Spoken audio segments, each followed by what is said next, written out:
कइले बारू बहुत आराम हो। ई तो बात सही बाटे जी। सुनी चैत के घाम में झुराई जाता चाम हो। नैहर में कइले बारू बहुत आराम हो। गेहूं काटे नहीं जाई दोपहरिया में, गेहूं काटे नहीं जाई दोपहरिया में, बुझबनी। रानी काम बाटे 4 दिन धरिया में, चल जाई धके अब वरिया में। रानी काम बाटे 4 दिन धरिया में, फिर सुतल जाई धके अब वरिया में। चली हटी।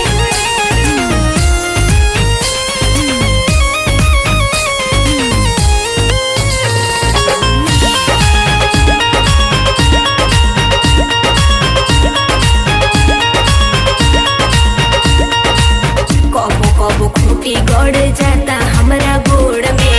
मन अनसाई औरी अइलू जब भोर में। हम नहीं बुझबनी। ढेर न खटावो बाटे देह सुकावार हो। परसल रानी हम लगाई पटनिहार हो। तो से लगा दी ना। घूमल बानी पापा मम्मी जोरे गड़िया में, घूमल बानी पापा मम्मी जोरे गड़िया में। आई जल्दिया के कटनी करे। काम बाटे 4 दिन धरिया में, फिर सुतल जाई धके अब वरिया में। रानी काम बाटे 4 दिन धरिया में, फिर सुतल जाई धके अब वरिया में। ई कहला से हम फुसले वाला नहीं थी।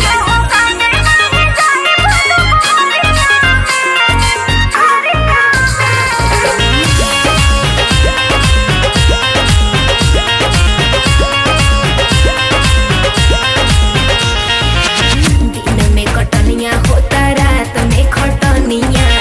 कर बर्दाश्त औरी कुछ दिन धनिया। अरे अब कितना बर्दाश्त करना। सुनी ना रोबी दीवाना देखी हो सताड़े हाल हो। सनिया करम से मिला के चलो ताल हो। तबे कई हाल बा। गाभी को सताड़े जखमी डगरिया में, गाभी को सताड़े जखमी डगरिया में। और समझी ना। रानी काम बाटे 4 दिन धरिया में, अब ना होई। चल जाई धके अब वरिया में। रानी काम बाटे 4 दिन धरिया में, फिर सुतल जाई धके अब वरिया में। लीही तब हसुआ उठाइए लेने।